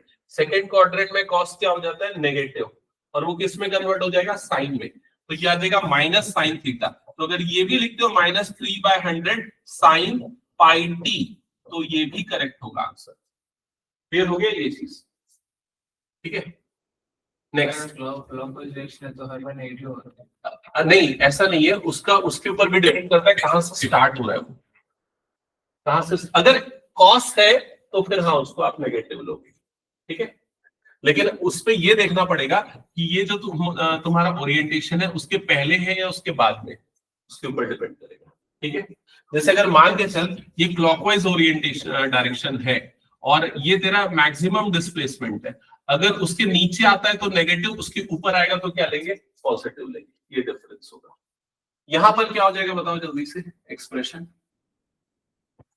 x of t is equal to a cos omega t plus five, ठीक है। तो a की वैल्यू कितनी आ जाएगी, a की वैल्यू आ जाएगी 2 cos omega t, omega t मतलब क्या हो जाएगा 2π/कैपिटल T, कैपिटल T की वैल्यू कितनी होगी 4t प्लस 5, 5 की वैल्यू कितनी लोगे, तो 5 की वैल्यू देखो यहां से इसका डिस्प्लेसमेंट कितना आ रहा है, ये वाले से इसका डिस्प्लेसमेंट कितना आ रहा है 180 डिग्री, तो यहाँ पर क्या ले लेंगे 180 डिग्री, या फिर क्या लिख सकते हो पाई लिख सकते हो। क्लियर हो गया ये चीज, ठीक है। अब देखो यहाँ पर ये चीज तो क्लियर है कि पाई आना है, प्लस पाई आना है कि माइनस पाई आना है, बस ये चीज सोचना है आपको। अब वो कैसे डिसाइड करोगे, देखना इसका जो चेंज हो रहा है, जो डायरेक्शन चेंज हो रहा है वो कौन से डायरेक्शन में चेंज हो रहा है, ये वाला ओरिएंटेशन आ रहा है, ठीक है। ये वाला ओरिएंटेशन आ रहा है मतलब डिस्प्लेसमेंट आप यहाँ पर मैक्सिमम था और उसके बाद वो इंक्रीज हो रहा है, समझ में आ रहा है कि नहीं, ये चीज इंक्रीज हो रहा है मतलब यहाँ पर क्या ले लोगे, प्लस पाई ले लोगे, क्योंकि कॉस पाई प्लस थीटा क्या बन जाता है, minus sine theta. Minus sine का ग्राफ ये वाला बनता है, ठीक है। तो यहाँ पर आ जाएगा 2 cos 2π/4 t प्लस पाई, हो जाएगा इसका मैथमेटिकल एक्सप्रेशन, ठीक है। सर अगर वो उल्टा साइड घूमते रहे तो माइनस के अगर उल्टा साइड घूमता तो माइनस लेते उसको। वो जो जैसे एरो जो उसमें दिखाया है ये वाला एरो अगर इधर पे आता तो हम इसमें माइनस साइन के साथ लेते। ठीक है, ये हो गया, हटा दो फिर इसको मैं। चलो नेक्स्ट, ये सारे डेरिवेशन हमने कर लिए थे, रिकॉल करना। ठीक है, omega is equal to K upon root K upon M. K क्या था याद करो, spring constant, upon M, M क्या था, mass of the object. Omega को हम क्या लिख सकते हैं, 2 pi by capital T, that is equals to root over K upon M. और अगर इसको रेसिप्रोकल करेंगे तो t upon 2 pi is equal to क्या आ जाएगा, root over m upon k। और यहां से कैपिटल T की वैल्यू मिल जाएगी 2 pi root over m upon k। तो ये सारे फॉर्मूले जो आपको ध्यान में रखना है। ठीक है, और इसका डेरिवेशन हमने डिस्कस किया था लास्ट क्लास में। चलो नेक्स्ट, स्प्रिंग का सीरीज पैरेलल कॉम्बिनेशन, ये न्यूमेरिकल हमने किया था। ये डेरिवेशन याद करो, ये सबसे इंपॉर्टेंट है, और इस पे बेस्ड हमने एक न्यूमेरिकल किया था और एक ग्राफिकल रिप्रेजेंटेशन इसका करना है। ठीक है, तो अगर किसी ने नोट नहीं किया तो नोट डाउन कर लेना। Kinetic energy, potential energy and total energy of simple harmonic motion. Kinetic energy, potential energy and total energy of simple harmonic motion. ठीक है, तो काइनेटिक एनर्जी का फॉर्मूला याद है, k इज इक्वल टू क्या होता था, हाफ एम वी स्क्वायर। यहां पर v क्या है, इसकी वेलोसिटी, तो v की वैल्यू यहां पर क्या लेंगे, अभी हमने डिराइव किया था, याद करो v वाला एक्सप्रेशन क्या था, v of t is equals to क्या आया था, minus a omega sine omega t plus phi. याद आया ये वाला चीज? अच्छा, जिसने किया वो करो तो खुद से एक बार डिराइव करो उसको। Total energy remains constant. ठीक है, ये वाला डेरिवेशन जो लास्ट क्लास में प्रेजेंट थे उन बच्चों के लिए बोल रहा हूँ, जो अब्सेंट थे वो सुन लो, इधर पे ध्यान देना। ठीक है, ध्यान से सुनना। यहां पर हम क्या करने वाले हैं, energy in simple harmonic motion का डेरिवेशन करेंगे। तो सिंपल हार्मोनिक मोशन के लिए इमेजिन करो ये पेंडुलम वाला सिस्टम स्ट्रक्चर। ठीक है, जिसमें जो बॉब है अपनी मीन पोजीशन के अबाउट रिवॉल्व करता है, हार्मोनिक मोशन करता है। क्लियर हो गया ये चीज? अगर मान के चलो बॉब की पोजीशन ये है, एक्सट्रीम पोजीशन पे है, तो उस समय उसकी काइनेटिक एनर्जी क्या हो जाती है, 0, और पोटेंशियल एनर्जी उसकी क्या हो जाती है, मैक्सिमम। ये पता है सबको? ठीक है, काइनेटिक एनर्जी क्यों 0 हो जाती है इसकी, तो काइनेटिक एनर्जी क्योंकि इस पोजीशन पे आने पे उसकी वेलोसिटी क्या हो जाती है, 0, और काइनेटिक एनर्जी का फॉर्मूला क्या होता है, हाफ एम वी स्क्वायर। तो अगर वेलोसिटी 0 मतलब काइनेटिक एनर्जी क्या हो जाएगी, 0। और पोटेंशियल एनर्जी क्यों मैक्सिमम होगी, क्योंकि पोटेंशियल एनर्जी किसके ऊपर डिपेंड करती है, डिस्प्लेसमेंट के ऊपर। तो अपनी मीन पोजीशन से मैक्सिमम डिस्प्लेस्ड है, मतलब उसका पोटेंशियल एनर्जी क्या आएगा, मैक्सिमम आएगा। ये क्लियर हो गया? जब पार्टिकल, जब बॉब यहां पर आएगा, मीन पोजीशन पे आएगा, तो उसकी पोटेंशियल एनर्जी वहां पर क्या हो जाएगी, 0 हो जाएगी, क्योंकि अपने मीन पे आ गया है। और उसकी वेलोसिटी यहां पर क्या हो जाएगी, मैक्सिमम हो जाएगी, क्योंकि मूव करते हुए यहां पर मैक्सिमम वेलोसिटी के साथ आएगा। और इस वजह से इसकी काइनेटिक एनर्जी इस जगह पे क्या हो जाएगी, मैक्सिमम होगी। सिमिलरली यहां पर जब आएगा तो इसकी वेलोसिटी 0 मतलब काइनेटिक एनर्जी 0, और पोटेंशियल एनर्जी क्या हो जाएगी, मैक्सिमम हो जाएगी। क्या ये क्लियर हो गया? ठीक है, ये डिस्कशन हमने एक बार और किया था वर्क एनर्जी पावर जब हम पढ़ रहे थे। ठीक है, अभी इसको हम दोबारा डिराइव करेंगे विथ सिंपल हार्मोनिक फंक्शंस की वेलोसिटी के साथ। तो काइनेटिक एनर्जी का फॉर्मूला क्या था, k is equal to half M V square.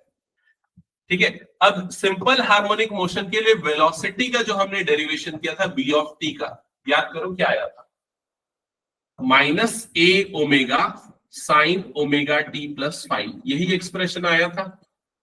a cos omega T को डिफरेंशिएट करके हमने ये निकाला था। ये वाली वैल्यू को उठा के इस जगह पे पुट कर दो v की जगह पे। जब v की जगह पे पुट करोगे तो half m as it is रहेगा, और माइनस का स्क्वायर होने के कारण प्लस हो जाएगा, और क्या मिलेगा यहाँ पर a स्क्वायर ओमेगा स्क्वायर, और ये क्या मिल जाएगा, sine square omega T plus five. क्या ये क्लियर हो गया? चेक करो।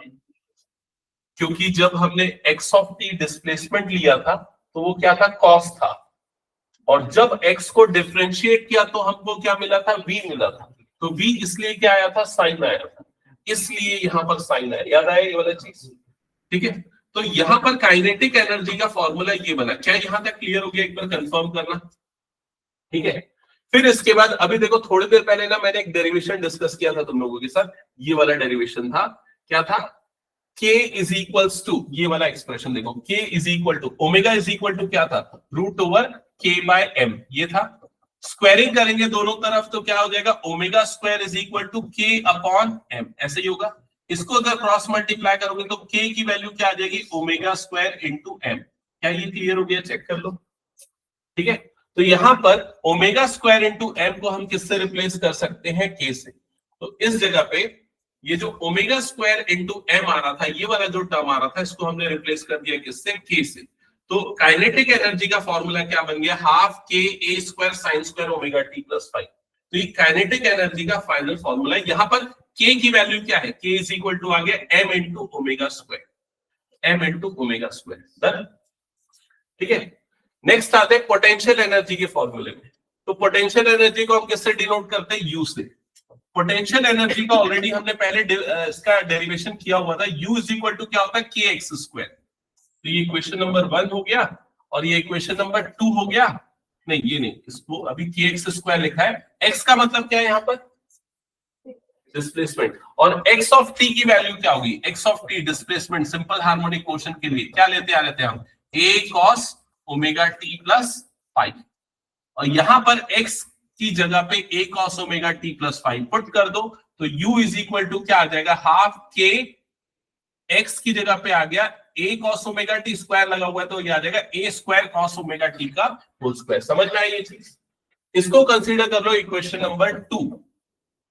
अब एक काम करो, टोटल एनर्जी निकालो। तो टोटल एनर्जी जो होगी it will be equal to kinetic energy plus potential energy, दोनों को सम करो।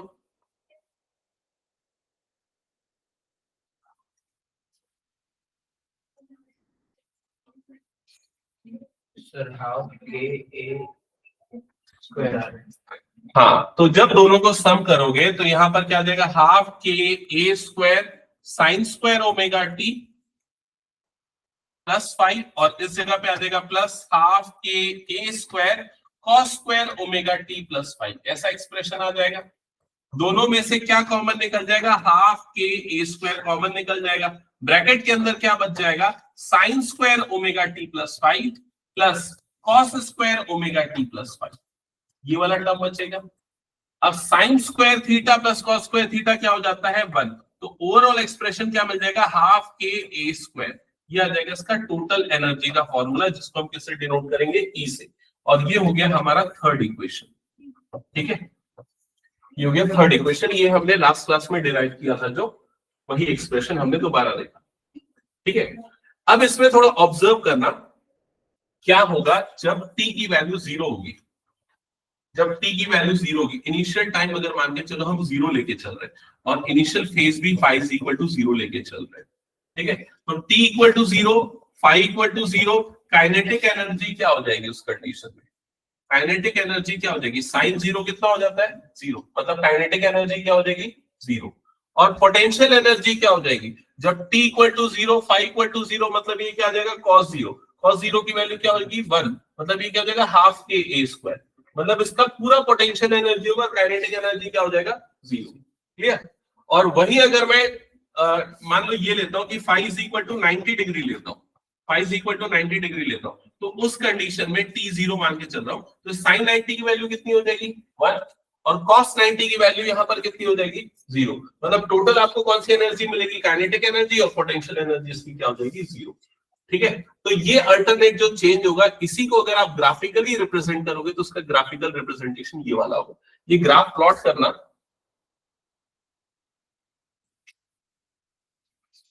ये वाला ग्राफ प्लॉट करना,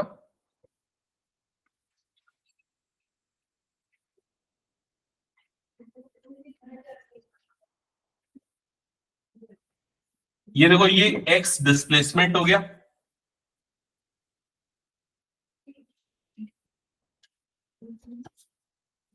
ये इसकी मीन पोजीशन हो गई 0।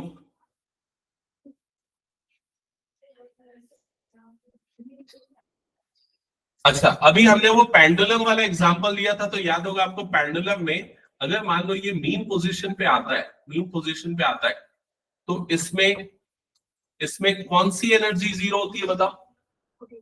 पोटेंशियल एनर्जी क्या होती है? जीरो। और काइनेटिक एनर्जी यहां पर क्या हो जाती है? मैक्सिमम। ठीक है, और दोनों का जो सम है टोटल एनर्जी वो हर पॉइंट पे सेम होता है। कितना था दोनों का सम हर पॉइंट पे? हाफ के स्क्वायर। क्या ये क्लियर हो गया? तो मतलब इस पॉइंट पे काइनेटिक एनर्जी कितनी आएगी? हाफ के ए स्क्वायर, और पोटेंशियल एनर्जी क्या आ जाएगी? जीरो। इसलिए देखो इस पॉइंट पे जब हम आए हैं तो ये वाला जो कर्व आपको दिख रहा है, ये कर्व किसका कर्व है? ये कर्व है u ऑफ x का। u ऑफ x क्या है? u का मतलब क्या है? Potential energy. तो इस पॉइंट पे पोटेंशियल एनर्जी क्या हो गई? जीरो। कौन से पॉइंट पे? उसकी मीन पोजीशन पे, समझ रहे हो ना? और उसकी काइनेटिक एनर्जी क्या है यहाँ पर? मैक्सिमम। तो ये वाला जो ग्राफ आपको दिख रहा है, सेकंड वाला जो आपको ग्राफ दिख रहा है, ये किसका ग्राफ है? ये है काइनेटिक एनर्जी का ग्राफ। काइनेटिक एनर्जी का ग्राफ, और इस पॉइंट पे काइनेटिक एनर्जी इसकी क्या आ रही है? मैक्सिमम आ रही है। क्या ये क्लियर हो गया? ठीक है, अब देखो जैसे जैसे इसका डिस्प्लेसमेंट चेंज होगा, यहां पर जब हम जाएंगे, जब वो अपने एक्सट्रीम डिस्प्लेसमेंट वाली पोजीशन पे पहुंचेगा, जिसको इसने क्या मार्क करके रखा है?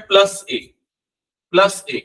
तो इस पॉइंट पे उसकी पोटेंशियल एनर्जी इंक्रीज होके मैक्सिमम हो गई, u ऑफ x मैक्सिमम हो गया, और काइनेटिक एनर्जी देखो डिक्रीज होके यहां पर क्या हो गई? जीरो। समझ में आ रही है ये चीज? सिमिलरली जब वो लेफ्ट एक्सट्रीम पोजीशन पे जाएगा तो उसकी काइनेटिक एनर्जी मिनिमम हो जाएगी, जीरो हो जाएगी, -a वाले पॉइंट पे जब जाएगा, और उसकी पोटेंशियल एनर्जी इसकी क्या हो जाएगी? मैक्सिमम हो जाएगी। क्या ये क्लियर हो गया? लेकिन थ्रू आउट द स्पेस इसका जो दोनों एनर्जी का सम होगा, k और u, काइनेटिक और पोटेंशियल एनर्जी का सम, वो कांस्टेंट होगा। तो ये वाला जो पार्ट आप देख रहे हो, ये वाला जो लाइन आप देख रहे हो, ये क्या रिप्रेजेंट कर रहा है? तो ये रिप्रेजेंट कर रहा है टोटल एनर्जी को। टोटल एनर्जी मतलब क्या हो गया? Kinetic energy plus potential energy, और ये यहां पर क्या होगा? सेम होगा। ठीक है, तो यूजुअली जो आपको क्वेश्चन पूछा जाता है वो क्या पूछता है कि derive the energy conservation for simple harmonic motion and also draw the graph. ठीक है, तो आपको ये ग्राफिकल रिप्रेजेंटेशन शुरू करना पड़ेगा, और ये एक साइकिल के लिए। और अगर मान के चलो ये हार्मोनिक मोशन कंटिन्यू होता है तो कंटिन्यू ये एनर्जी ट्रांसफर होते रहेगा। काइनेटिक एनर्जी पोटेंशियल में कन्वर्ट होगा और पोटेंशियल एनर्जी काइनेटिक में कन्वर्ट होते रहेगा। क्लियर हो गया ये चीज? ठीक है, ये करने के बाद एक नोट पॉइंट लिख लेना, the total mechanical energy of A harmonic oscillator, the total mechanical energy of harmonic oscillator is independent of time,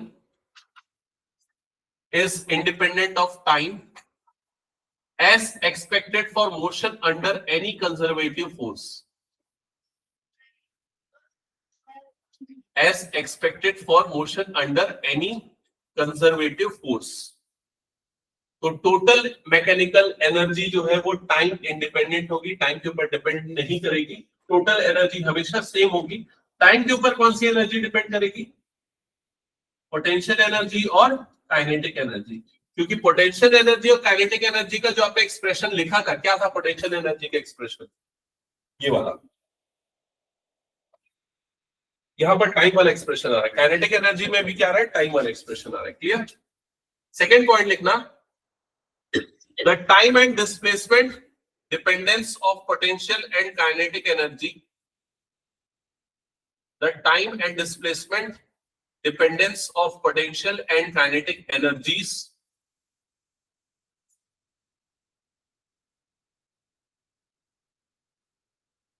of a linear simple harmonic motion is shown, of a linear simple harmonic motion is shown। तो आप जब इसको actual में graph बनाओगे ना, तो तीनों graph को क्लियरली आइडेंटिफाई करना, मतलब ये पहला है जो इंडिपेंडेंट ऑफ टाइम है, टाइम के ऊपर डिपेंड नहीं कर रहा है, और बाकी जो दो हैं, ये वाली एनर्जी जो कि कौन सी है? पोटेंशियल, और तीसरी ये वाली एनर्जी जो कौन सी है? काइनेटिक। ये दोनों टाइम के अकॉर्डिंग चेंज होती है, लेकिन ऊपर वाली एनर्जी, टोटल एनर्जी क्या है? सेम है। ठीक है, हो गया ये? हटा दो फिर इसको मैं।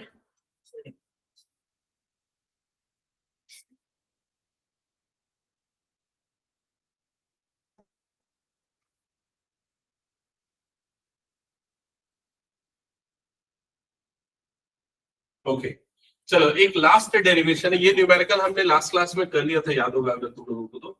एक डेरिवेशन है लास्ट सिंपल पेंडुलम के लिए, सिंपल पेंडुलम का एक छोटा सा डेरिवेशन है और उसके बाद उस पे बेस्ड न्यूमेरिकल है, इसको देख लेते हैं। तो हेडिंग डालो, time period of simple pendulum, time period of simple pendulum,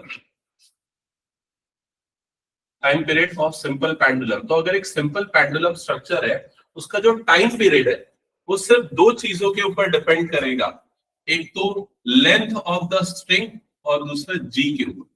तो जी क्या होता है, एक्सेलरेशन ड्यू टू ग्रेविटी, मतलब overall length of the string के ऊपर ही डिपेंड करेगा। जितनी ज्यादा स्ट्रिंग होगी, लेंथ होगी, उतना ज्यादा उसका टाइम पीरियड होगा। स्ट्रिंग शॉर्ट होगी तो टाइम पीरियड क्या होगा, कम होगा। ठीक है, तो इसको समझने के लिए पहले हम एक सिंपल पेंडुलम का स्ट्रक्चर ले लेते हैं। मान लेते हैं एक फिक्स्ड सरफेस हो गया और यहाँ पर एक स्ट्रिंग से एक बॉब अटैच्ड है और इस स्ट्रिंग की लेंथ को हम एल से डिनोट कर रहे हैं और इसका जो मैक्सिमम स्विंग है, ये जो एंगल बन रहा है उस एंगल को थीटा ले रहे हैं। तो ये फिगर ड्रॉ कर लो।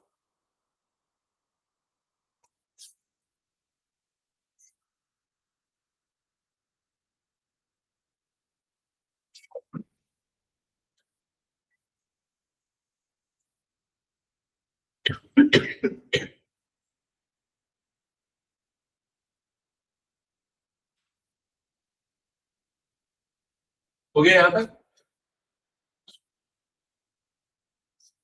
सर आई है, हाँ, ओमेगा में आई है, mgl/i। ये आई जो एंगुलर मोमेंटम वो जो होता था ना, वो है, उसके ऊपर भी डिपेंड कर रहा है। ये दो तीन फॉर्मेट में, अभी हम ये वाला डेरिवेशन बस कर रहे हैं। ठीक है, एंगुलर मोमेंटम जो होता था सर्कुलर मोशन में जो हमने पढ़ा, क्या ये डायग्राम बना दिया सबने, बताओ एक बार। तो अगर मान लो बॉब की पोजीशन ये है इस जगह पे, ये बॉब का जो मास है उसको हमने m से डिनोट करके रखा हुआ है। ठीक है, और ये इस पे जो ग्रेविटेशनल फोर्स लगेगा वो डाउनवर्ड डायरेक्शन में towards the centre of the earth लगेगा, जिसका मैग्नीट्यूड यहाँ पर कितना हो जाएगा, mg। तो ये ग्रेविटेशनल फोर्स हो गया, ये क्लियर हो गया। अब इस फोर्स के दो कंपोनेंट होंगे, एक तो इस डायरेक्शन वाला कंपोनेंट होगा जिसमें यहाँ पर एंगल कितना बन रहा है, थीटा, क्योंकि ये एंगल और ये एंगल दोनों एंगल यहाँ पर सेम होंगे। तो ये वाला जो कंपोनेंट होगा, फोर्स वाला कंपोनेंट होगा, वो क्या बन जाएगा, mg cos थीटा। याद है ना, फोर्स के कंपोनेंट को रिजॉल्व करेंगे तो जिस तरफ एंगल बन रहा है उस तरफ फोर्स का मैग्नीट्यूड हो जाएगा mg cos थीटा, और जिस तरफ नहीं बन रहा है उस तरफ फोर्स का कंपोनेंट क्या हो जाएगा, mg sin थीटा। तो इस डायरेक्शन में फोर्स उसका कितना हो जाएगा, mg sin थीटा। क्या ये क्लियर है, बताओ। ठीक है, अब ये बॉब को अपनी मीन पोजीशन पे लाने के लिए जो फोर्स होगा, इस डायरेक्शन में जो फोर्स होगा, वो फोर्स कौन सा कंपोनेंट से यहाँ रिप्रेजेंट होगा, वो फोर्स क्या हो जाएगा, mg sin थीटा। क्योंकि अगर हम इसकी एक्सट्रीम पोजीशन ये ले रहे हैं तो उसकी मीन पोजीशन पे लाने के लिए जो फोर्स लग रहा है F, that will be equals to क्या हो जाएगा यहाँ पर, mg sin थीटा। ये वाले कंपोनेंट की इक्वल होगा। क्या ये क्लियर हो गया, चेक कर लो एक बार। ठीक है, क्योंकि ये वाले डायरेक्शन वाले फोर्स तो एक दूसरे को कैंसिल आउट कर देंगे, टेंशन फोर्स और ये वाला डायरेक्शन वाला फोर्स, और ये जो फोर्स है यही उसको मोशन के लिए रिस्पॉन्सिबल है, सेंटर पोजीशन में लाने के लिए। अब ये जो F आपको दिख रहा है फोर्स, इसको हम लिख सकते हैं m इंटू ए। तो m into A is equal to क्या हो जाएगा यहाँ पर, mg sin थीटा। एक बार चेक करो, यहाँ तक क्लियर हो गया। यहाँ दोनों तरफ से m और m वाली टर्म को कैंसिल आउट कर लेते हैं, तो क्या मिल जाएगा यहाँ पर, a is equal to g sin theta, a is equal to g sin theta. यहां तक क्लियर हो गया। ठीक है, अब थोड़ा सा मैं एक कंसेप्ट याद दिलाता हूं। साइन जीरो की वैल्यू कितनी होती है, बताओ। साइन जीरो की वैल्यू कितनी होती है, जीरो। साइन जीरो जीरो होता है। ठीक है, तो ये बताओ, अंदाजा लगाना, साइन 0.000 की वैल्यू कितनी होगी, लगभग जीरो के आसपास ही होगी। साइन का ग्राफ जीरो से थोड़ा सा इंक्रीज होता है, 0.000 लगभग उतना ही कुछ होगा, समझ में आ रहा है। तो कभी भी अगर एंगल बहुत छोटा होता है ना, और साइन वाला केस होता है ना, जब theta is nearly equal to zero, और अगर आपको साइन थीटा वाला एक्सप्रेशन देखने को मिलता है ना, तो हम सीधे सीधे उसको थीटा के इक्वल लिख देते हैं। क्लियर हो गया ये चीज। क्योंकि theta is when nearly equal to 0, तो जैसे साइन 0 0 होता है तो बहुत छोटा अगर एंगल है तो बहुत छोटी वैल्यू आएगी नियरली अप टू 0। क्लियर हो गया ये चीज। और वही चीज कॉस के साथ क्या करते पता है क्या, जब theta is nearly equal to 0 तो उस कंडीशन में कॉस थीटा की कौन सी वैल्यू ली जाती है, क्या ली जाती है 1, क्योंकि जब कॉस थीटा 0 के पास है या कॉस थीटा की वैल्यू जब 0 है, ठीक है, तो cos 0 की वैल्यू कितनी हो जाती है 1, तो इसलिए ये वाली वैल्यू को 1 लेते हैं। तो ये दो कंसेप्ट ध्यान में रखना, और भी कई जगह पे यूज करते हैं, ठीक है, तो ये ध्यान रखना। जब थीटा इज नियरली 0 तो साइन थीटा को थीटा से रिप्लेस कर दो, जब थीटा इज नियरली 0 तो cos थीटा को 1 से रिप्लेस करते हैं। इसका और भी मैथमेटिकल बैकग्राउंड है, इसका एक्सपांशन भी होता है, उससे भी प्रूफ होता है, बट फिलहाल यही चीज ध्यान में रखना और उसमें यूज नहीं। तो यहाँ पर हम a इज इक्वल टू क्या लिख सकते हैं, इसको g इंटू साइन थीटा को हमने किससे रिप्लेस कर दिया, थीटा से। क्या ये क्लियर हो गया? अब थीटा मतलब ये वाला एंगल है ना, थीटा मतलब ये वाला एंगल। तो यहाँ पर थीटा निकालने का एक और तरीका होता है, क्या तरीका होता है, आर्क अपॉन रेडियस। क्लियर हो गया ये चीज? तो आर्क अपॉन रेडियस, तो आर्क मतलब यहां से यहां तक का डिस्टेंस, ये वाला डिस्टेंस, और ये वाला डिस्टेंस उसका डिस्प्लेसमेंट, और उस डिस्प्लेसमेंट को हम किससे डिनोट करेंगे, x से। और रेडियस, रेडियस मतलब ये स्ट्रिंग की लेंथ, स्ट्रिंग की लेंथ कितनी हो गई, l। क्या ये समझ में आ रहा है? तो यहां पर a इज इक्वल टू क्या हो जाएगा, g इंटू थीटा की जगह पे मैं लिख दूंगा x अपॉन l। ये x अपॉन l कैसे है, सबको समझ में है ना? थीटा इज इक्वल टू क्या होता है, आर्क अपॉन रेडियस, और आर्क मतलब ये वाला लेंथ, और रेडियस मतलब कि स्ट्रिंग की लेंथ, स्ट्रिंग की लेंथ को हमने क्या ले रखा है, l। ठीक है, अब a के लिए हमने देखो डेरिवेशन किया था, a इज इक्वल टू क्या आया था, ओमेगा स्क्वायर इंटू x, ये आया था, याद है ना, जब हमने दो बार डिफरेंशिएट किया था velocity displacement x of t को, एक बार दो बार, तो omega square into x displacement equal आया था, उसको हमने x ऑफ t लिखा होगा, उससे कोई फर्क नहीं पड़ता है। तो ये a को रिप्लेस कर देते हैं हम ओमेगा स्क्वायर इंटू x से, दैट इज इक्वल टू क्या आ जाएगा, gx अपॉन l, ऐसे ही होगा। इधर से x और इधर से x कैंसल आउट हो जाएगा, तो omega square is equal to क्या हो जाएगा, g अपॉन l। क्या ये क्लियर हो गया, चेक कर लो। तो यहां से ओमेगा की वैल्यू क्या आ जाएगी, रूट g अपॉन l आ जाएगी। और अगर आपको टाइम पीरियड निकालना है तो आपको पता है ओमेगा को आप किससे रिप्लेस कर सकते हो, 2 पाई अपॉन t से। तो 2 pi upon t is equal to क्या आ जाएगा, रूट g अपॉन l आ जाएगा। रेसिप्रोकल कर दो तो t by 2 pi is equal to कितना आ जाएगा, रूट g अपॉन l हो जाएगा। तो t की वैल्यू क्या मिलेगी, जब ये cross multiply by t is equal to क्या आ जाएगा, सॉरी इधर मैं रेसिप्रोकल नहीं किया ना, हाँ, तो g अपॉन l था, रेसिप्रोकल होके क्या हो जाएगा, l अपॉन g। तो ये क्रॉस मल्टीप्लाई कर देना, तो t इज इक्वल टू क्या आ जाएगा, 2 pi upon root l into g। ठीक है, तो इसका जो टाइम पीरियड है वो सिर्फ और सिर्फ किसके ऊपर डिपेंड करेगा, लेंथ के ऊपर, उसके मास के ऊपर डिपेंड नहीं करेगा। ठीक है, तो अगर कई बार ये क्वेश्चन आता है कि कई बार एक छोटे से स्ट्रिंग में एक मास को अटैच किया है, ठीक है, और उसी स्ट्रिंग में एक लाइट मास को अटैच किया है, तो दोनों का टाइम पीरियड सेम होगा या डिफरेंट होगा, दोनों का टाइम पीरियड सेम होगा। जैसे कि अगर मान के चलो यहाँ पर इस ऑब्जेक्ट की जगह पे अगर मैं कोई हैवियर ऑब्जेक्ट लेता तो भी इसका टाइम पीरियड उतना ही आता जितना लाइटर ऑब्जेक्ट के लिए होगा। तो ये मास से इंडिपेंडेंट है, ये सिर्फ किसके ऊपर डिपेंड कर रहा है, एल के ऊपर डिपेंड कर रहा है। क्लियर हो गया ये चीज? चलो एक न्यूमेरिकल एक्सपेरिमेंट ये सॉल्व कर लो।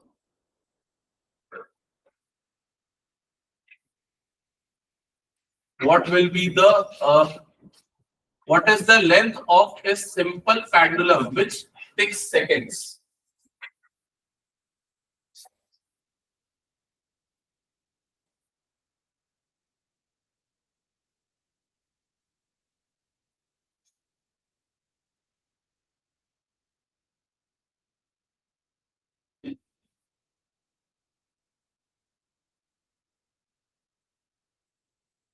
What is the length of simple pendulum which takes second? नहीं आएगा समझ में? वो जो पुरानी घड़ियों में पेंडुलम वाला स्ट्रक्चर होता था ना, ठीक है, वो अगर ये टिक कर रहा है 1 सेकंड को, मतलब इधर पे गया, ठीक है, और इधर पे गया, ये इस तरीके का बता रहा है, ये 1 सेकंड हुआ, ठीक है, अगर यहां से यहां गया तो 1 सेकंड हुआ, यहां से आया तो क्या हो गया, 2 सेकंड हो गया। समझ में आ रहा है? तो एक उसका टिक जो है वो 1 सेकंड, एक जो साइकिल है उसके क्या है 1 सेकंड के बराबर है। इसको अगर वो रिप्रेजेंट कर रहा है तो बोल रहा है कि लेंथ ऑफ पेंडुलम कितना होगा। नहीं है समझ में अभी? Sir, टाइम पीरियड कितना होगा? टाइम पीरियड 2 सेकेंड होगा, क्योंकि जब वो यहां से यहां तक जा रहा है तो 1 सेकेंड टिक कर रहा है। समझ में आया ये चीज? जब यहां से यहां आ रहा है तो 1 सेकेंड टिक कर रहा है। तो जब एक ऑसिलेशन होता है या 1/2 ऑसिलेशन होता है तो 1 सेकेंड टिक होता है। तो जब यहां से यहां गया तो 1 सेकेंड, यहां से यहां आया तो 1 सेकेंड, मतलब टोटल टाइम पीरियड इसका कितना हो जाएगा? 2 सेकेंड। तो ये टोटल टाइम पीरियड मतलब कैपिटल टी की वैल्यू यहां पर क्या लोगे? 2 सेकेंड लोगे। और लेंथ ऑफ पेंडुलम मतलब एल की वैल्यू निकालनी है। क्लियर हुआ क्या बोल रहा हूं? 10/5. तो अभी हमने फॉर्मूला जो डिराइव किया था t इज इक्वल टू क्या था? 2 pi root l upon g। ये था। स्क्वायरिंग कर दो तो t square is equal to क्या हो जाएगा? 4 pi square l upon g।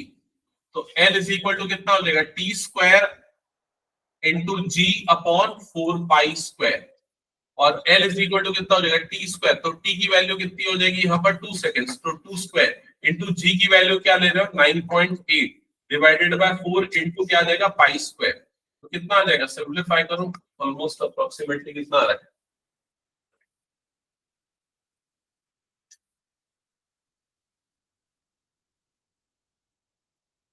आएगा कैलकुलेशन समझ में क्या कर रहा हूं? ठीक है 17. पाई की वैल्यू कितनी होती है? 3.14। स्क्वायरिंग करोगे तो 9.8 के आसपास आएगा ना। तो 9.8 डिवाइडेड बाय 9.8 करोगे तो अप्रोक्सीमेटली ये कितना आ जाएगा? 1 के आसपास। तो अप्रोक्सीमेटली कितना आ जाएगा पेंडुलम का लेंथ? 1 मीटर। समझ में आया क्या किया? ओके ठीक है, ये क्वेश्चन क्लियर है सबको? ओके कुछ और न्यूमेरिकल्स हैं इसके, बट वो स्किप हो गए, ये अपलोड नहीं हुआ था।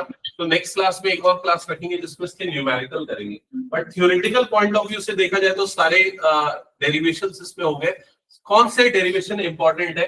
तो सबसे पहला displacement, velocity and acceleration of simple harmonic motion, x of t, v of t और a ऑफ t का जो हमने डेरिवेशन किया था ना साइन कॉस के टर्म्स वाला, वो इंपॉर्टेंट है। सेकंड कौन सा इंपॉर्टेंट है? जो टोटल एनर्जी कांस्टेंट होती है सिंपल हार्मोनिक मोशन में, kinetic energy plus potential energy, और दोनों का सम करके total energy independent of time आती है। ये वाला डेरिवेशन इंपॉर्टेंट है। थर्ड जो हमने time period of simple pendulum जो भी हमने डिराइव किया, तो ये 3 डेरिवेशन ही है ब्रॉडली जो सबसे इंपॉर्टेंट है और उनपे बेस्ड न्यूमेरिकल्स है। ठीक है ठीक है, फिर एंड करते हैं आज की क्लास। कुछ डाउट है तो कुछ तो